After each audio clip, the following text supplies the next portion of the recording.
Bonjour à toutes et à tous et bienvenue dans les Veilles de Biome, une rubrique du podcast Biome.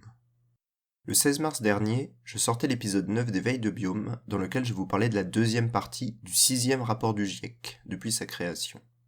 Ce rapport présentait les conséquences sur la biodiversité, mais aussi sur l'humain, des changements climatiques, envisageant différents scénarios.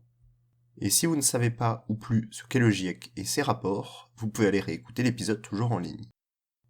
Le 4 avril dernier, le troisième et dernier volume de ce 6e rapport a été publié.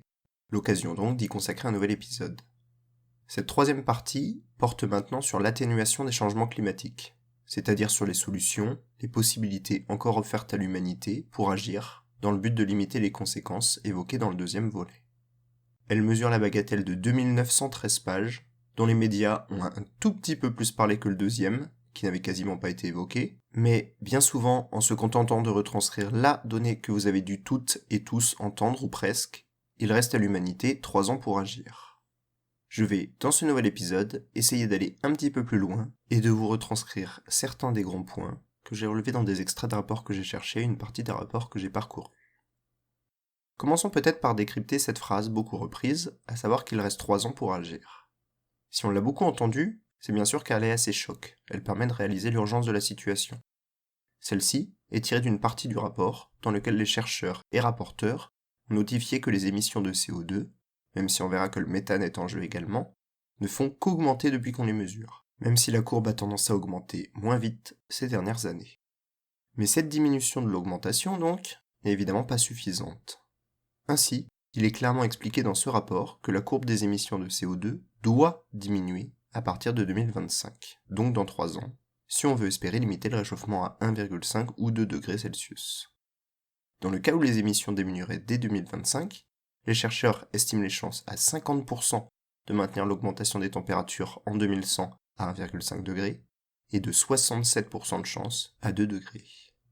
Tandis que si cette courbe n'infléchit pas ou trop tard, les différents scénarios évoquent des augmentations entre 2,2 et plus de 4 degrés Celsius.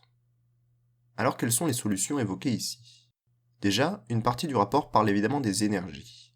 Une part aussi importante qu'aujourd'hui d'énergie fossile utilisée ne peut permettre la réalisation des objectifs fixés.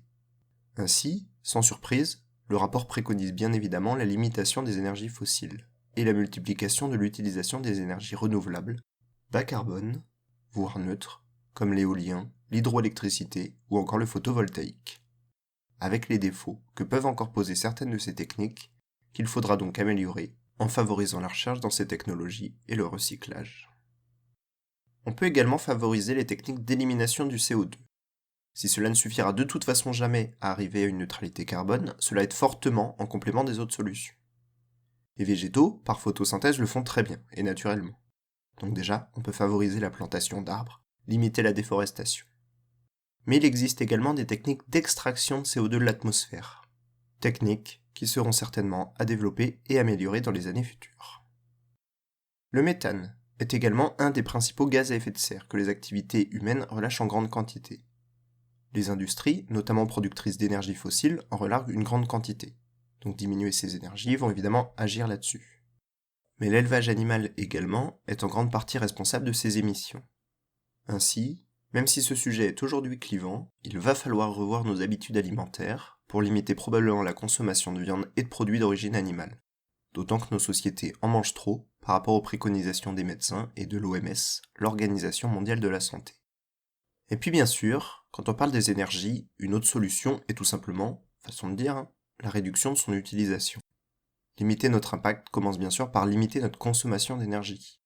On peut remplir davantage les voitures par covoiturage, limiter leur utilisation quand c'est possible, préférer les moyens de déplacement moins polluants. On peut également limiter sa consommation d'eau, de chauffage, de climatisation, etc. La diminution de quelques degrés du chauffage ou de la température de l'eau utilisée peut limiter fortement la consommation énergétique. Ensuite, le rapport pointe du doigt le rôle qu'auront à jouer les villes. En effet, avec 70% de la population mondiale qui sera urbaine en 2050, il est nécessaire de repenser celle-ci. Des solutions sont proposées, comme des villes qui seraient plus petites et plus concentrées, en majorité piétonnes ou avec des transports en commun électriques. De plus, les logements neufs doivent être construits dans un but de limiter les pertes énergétiques, et les anciens rénovés dans ce même but. Il faut dans ces zones de forte densité favoriser les pièges de carbone, par des zones arborées déjà, compensant cette densité de population, donc de pollution. Enfin, un autre volet concerne le gaspillage, notamment alimentaire. Avec en France un tiers des aliments produits qui sont jetés, c'est autant d'énergie qui pourrait être économisée, d'animaux non élevés, d'autant moins de déchets à gérer, notamment dans les emballages. Il faut repenser cette façon de consommer. Alors bien sûr, on voit bien que toutes ces solutions nécessitent des actions individuelles. La diminution des déchets, la consommation énergétique, le gaspillage alimentaire, etc. Sans forcément parler de décroissance, que certains prônent, chacun peut jouer un rôle à son niveau pour diminuer son impact. Mais il sera bien sûr nécessaire de passer par des décisions politiques fortes, de contraintes envers les citoyens, les industries, l'agriculture, si la prise de conscience n'est pas générale et suffisante. Pour cela, les gouvernements, mais aussi l'Union européenne et équivalents, doivent prendre des décisions fortes et rapidement. 3 ans, nous avons dit. Et pour réentendre les conséquences au changement climatique, les différents scénarios, vous pouvez aller écouter l'épisode 9 des Veilles de Biome que je vous mets en lien.